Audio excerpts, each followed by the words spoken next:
বাচ্চা তোমার স্ত্রী হইল দোষী। ওই সময় আমি বলেছিলাম ইউসুফের জামা যদি সামনের দিক দিয়া ছিঁড়া হয় তাহলে ইউসুফ দোষী, জামা যদি পিছন দিক দিয়া ছিঁড়া হয় তাহলে আপনার স্ত্রী জুলাইখা দোষী। আমি এই বক্তব্য দিয়েছিলাম দৌড়ায় থাইকা, কারণ ইউসুফ আলাইহিস সালাম দৌড়াইয়া পালাইতেছিল আর জুলাইখা পিছন দিক দিয়া থাবা মারছে, জামা ছিঁড়ছে। ঠিকই ঠিক না? মোবাইল সঙ্গে নাকি তা ইউসুফ আলাইহিস সালাম কি ডাকছে, ইয়া ইউসুফ, আল্লাহর পয়গম্বর। ওই দিন তখন তুমি কোন রাস্তা দেখছিলে না, শুধু আল্লাহর কাছে সাহায্য কামনা করছিলে।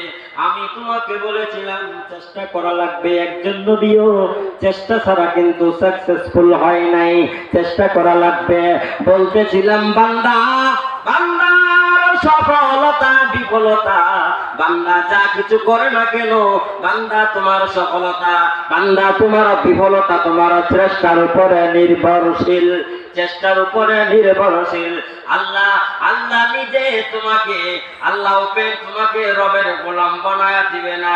আল্লাহ তোমার চেষ্টার উপরে, আপনি খেতে খামারে কাজ করতেছেন, ক্ষেতের আগাছা পরিষ্কার করেন, আজান দিয়ে দিছে, আপনি ক্ষেতের আগাছা পরিষ্কার করা আপনি বন্ধ করেন না, ক্ষেতের আগাছা আপনি পরিষ্কার করতেছেন আর খালি দোয়া করতেছেন, আল্লাহ তুমি আমাকে নামাজি বানায়া দাও, আল্লাহ তুমি আমার নামাজি বানাইয়া দাও,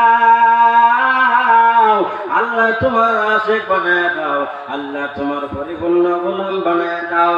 আজান হইছে কিন্তু মসজিদ আসে না, খালি ক্ষেতের আগাছা পরিষ্কার করে, ক্ষেত কামলা খাবে, ওই দিক দিয়ে আজান হইছে, মসজিদে জামাত হইয়া যায়, কিন্তু তার কোনো খবর নাই। ঠিক ঠিক না?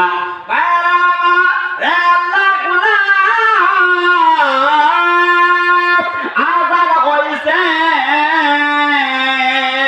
আল্লাহ তোমার উপরে সাহায্য নাযিল করবে। আল্লাহ কখন সাহায্য নাযিল করবে?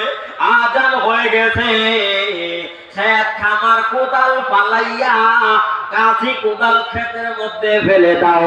আজান হয়ে গেছে, ক্ষেত খামারে কাজকর্ম বন্ধ করে দিলাম, এখন সামনের দিকে দৌড়াও, মসজিদে যাও নামাজ পড়ার জন্য, এখন সামনের দিকে দৌড়াও আর আল্লাহর কাছে এখন সাহায্য কামনা করো।